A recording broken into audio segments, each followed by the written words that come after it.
So today I am taking Shlok 27 of Aparoksh Anubhuti. Let's chant it. Nirguno nishkriyo nityo nityamukto hamachyutaha naham deho hyasadrupo jnanamityuchyate buddhi.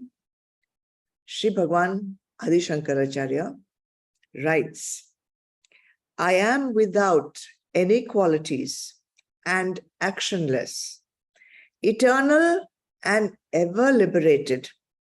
I am immutable and I am not the body, which is unreal. This is known as real knowledge by the wise. So since Shlok 24, Bhagwan Adi Shankaracharya is introducing us to ourselves. Most of the time, almost everybody doesn't know who their true self is. So by giving some pointers, some lakshans, Bhagwan is trying to make us see exactly who we are. So in today's Shlok 27, there are 4 lakshans that I can make out. So let's see what those lakshans are. The first one, he says, I am without any qualities. When Bhagwan says I am, that means all of us, not just Bhagwan Adi Shankaracharya, but it is for all of us. The soul is speaking, the soul of everyone, the soul within everyone, the soul that is the same in everyone is saying it. I am without qualities, nirguna.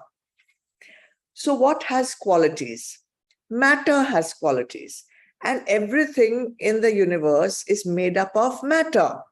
And this matter has different qualities based on the kind of gunas that it has predominantly within it. Tamas, rajas, or sattva. If something has predominantly got more tamas in it, then that quality of that object would be tamasic. And this is not just for objects, it's also for people. The good thing really is that these qualities are not permanent. They keep changing. Just as matter is not permanent, matter keeps on changing. The quality of the matter also keeps changing. It can never always be the same. However, the self, the divine principle, the consciousness, the one that we truly are, not this body, not this mind, not this intellect, but what we truly are is not made up of matter. It is beyond matter, and therefore also it is beyond gunas, beyond sattva, beyond rajas, beyond tamas. So then how come we behave in different ways? Because the Atma is within, and the body is the one that is expressing the different qualities. It's just like in a drama, there are different characters. Each character has a role to play, and the actor portrays that character with certain qualities. This character, he will give cruelty. This character, he will give compassion. This character, he will give beauty. This character, he will give wisdom. Another character will have the quality of ignorance. Therefore, what we see from the outside, the qualities that we see outside, they are not the real qualities that we truly are, because what we are is Atma, soul, and that has absolutely no qualities. Therefore, Bhagwan says, I am nirguna. I am without any qualities. How will we understand, or rather, how will we use this one little word, nirguna? I am nirguna. So, remembering that what we are seeing in others, the qualities that we are seeing in others, is not their real self. It is only the guna, and that too, it is not permanent. It will keep changing. Therefore, stop judging others according to the qualities that are being expressed at any one given time. It is not their true self. It is the gunas which are prompting them to do action. And we have studied that very, very clearly in Bhagavad Gita. Qualities belong to BMI. I am not the BMI. This person is also not a BMI. These qualities are also of his BMI. Therefore, I should just ignore it and focus on what he really is, and that is Atma. First Lakshan. Second, Bhagavan says, I am actionless. That is Nishkriya. I am actionless. Now, this is really strange because, you must have heard me sing 100 times, actions are compulsory. You have to do actions. Actions are necessary. And now here he's saying, I am actionless. Actions are compulsory for the BMI. Actions are compulsory for the body, the mind, and the intellect. But are you the BMI? No, you are Atma. Therefore, action is compulsory for BMI, but it is not compulsory and it is not possible also for the Atma. So let's see how this works. If there's an action, what does it mean? It means there's movement, right? Action means movement.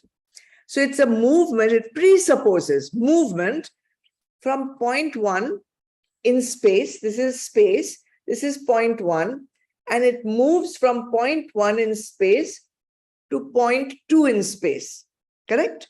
That is movement. My finger has moved from point A in space to point B in space. Here it was not there.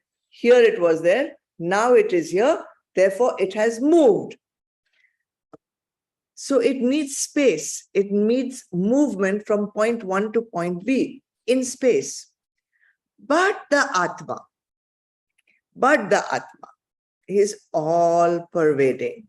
There is no space A and space B for it to move from A to B. It is everywhere. There is no way and nowhere also for it to move from A to B, because it is already in A and it is already in B and it is already in A to Z. There is no place that Atma is not. Therefore, it is everywhere. How can it move? How can it do action? So there is no action in Atma, because action requires movement from point 1 to point B. Atma is everywhere. Therefore, soul, Atma, is actionless. You and me truly are also actionless. Another way of seeing also, then what does the Atma do? If it's not doing anything, what is it doing? We say Atma is witnessing. Witnessing the body doing the action. It is Sakshi. It is a witness. All right. So it doesn't participate in the action. It simply gives the life force. It lends its energy. It lends itself to make action possible. It lends itself to make knowledge possible. Action doesn't only mean moving, walking, even knowledge, right? So whatever is happening in the universe, and everything is happening through an action, all that is possible because the self is present, dwelling in all and everything. So why does and how does action happen? What makes that action happen?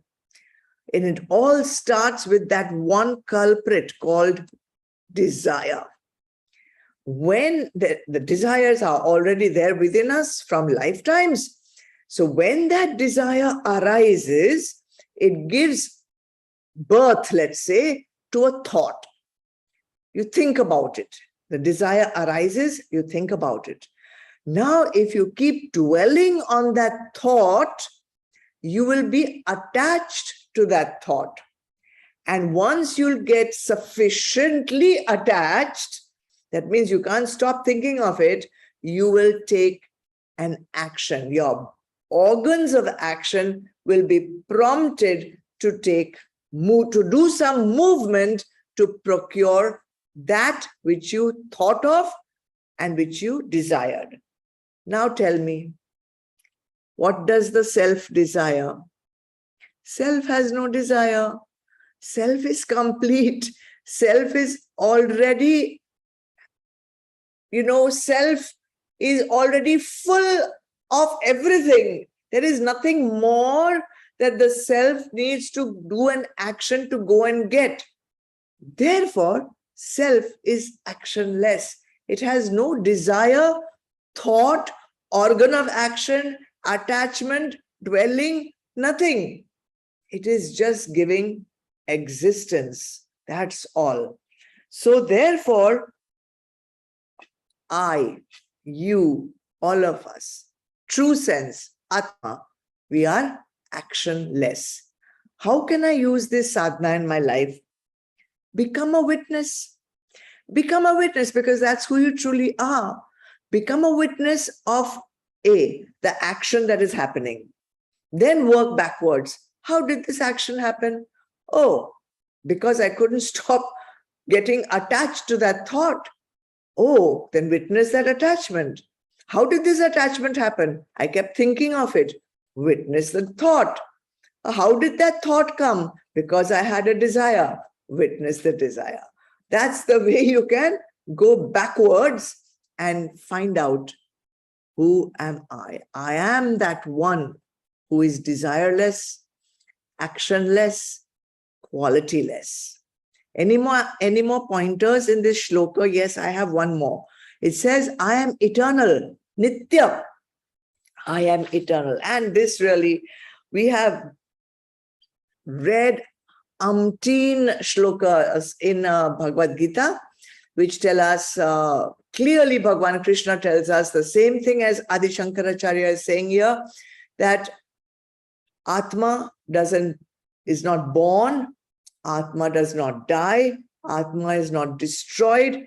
Go to chapter 2 and look at shlokas from 20 to say 20, 21, 22, 23, 24. It is fully telling you. I'm going to read it out to you. I'll not read the Sanskrit. It says the soul is never born, nor it ever dies, nor does it become on being born. Body becomes a person on being born, but not the soul, for it is unborn, eternal, everlasting, and primeval. Even though the body is slain, the soul is not. Everything in the world, whatever we see with our five senses, everything has a beginning and everything has an end. Right or wrong? Things are born and things die. That's because all the things that you can possibly perceive in the universe are made of prakriti, nature, which is born and which dies. But Atma, the real self, does not die, because when matter dies, Atma continues to live. It remains forever. It was forever. It always was, is now, and always will be. Bhagavan says, weapons cannot cut it. Cut it meaning the soul. Nor can fire burn it. Water cannot wet it and air cannot dry it. Wind cannot dry it. This soul is incapable of being cut, burnt, wetted, dried by any element. The soul is eternal, all-pervading, immovable, constant, and primeval. This is absolutely exactly what Bhagavan Adi Shankaracharya is also saying by this one word, nitya, eternal. So what shall we do? Become aware. Become aware of the things that are changing, the things that are dying. This body, it changes. This body dies, but the Atma continues forever. At least become aware of that which is changing. And since you are the witness of that which is changing, you are the knower of that which is changing. That means you are the eternal one seeing the change happen. See, even if you eat a fruit, you pick a fruit from the tree, you eat it, its flesh is over. Even the seed has a covering on it. That covering also may rot. But in that covering of that seed, within that covering of that seed, there is a potential of life. So even if you eat the fruit and throw the seed down, from that new life will be born. Therefore, life, Atma, that life force is eternal. It never dies. These are the things that you need to see in your daily life. And these little words, Nitya and all, these are, so profound in making us understand that Atma within me, that is also Nitya. I am also Nitya. And Bhagwan says, I, the soul, I am ever liberated. Nitya Mukta, ever liberated. People have a misunderstanding. They think they have to go on a spiritual journey to liberate the soul. Really, the soul is already liberated. There's nothing to liberate in the soul. What needs to be liberated is this BMI, that is our bondage. Many sadhaks feel that my soul is bound, my soul is bound. Soul is not bound. Soul is ever free, ever Nitya Mukta. What you have to start liberating is yourself from all your avguns and all your obstacles. Then many people say, soul, they're very emotional, They say, I want to find my soul mate. Really? You need a soul mate? Does your soul need a mate?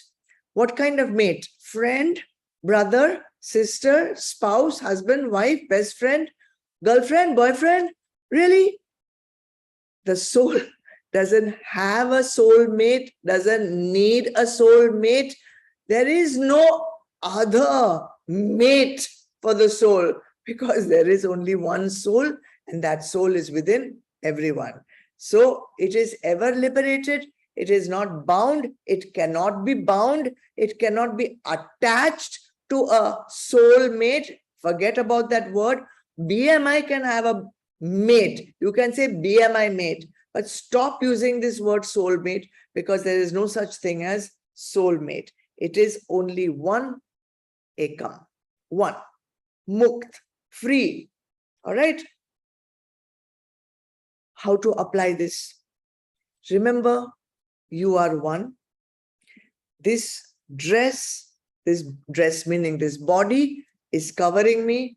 It has attributes. I can find another person who has the same attributes, my BMI and that person's BMI, conducive to becoming friends at that level. Ekam. Now go further within and see the ekam, that conduciveness, which is the same in my Atma and your Atma. And to say my Atma and your Atma is also ridiculous, because there is only one Atma, and that Atma is always ever liberated. Nitya Mukt. So these are 4 more ways of you to use, not just to listen on every Thursday evening, but think of these pointers and see if it makes sense to you to change your concept of who am I from body to Atma. Next Thursday, I will give you a few more pointers, because Bhagwan is giving us 20 lakshans in all. Okay? Oh.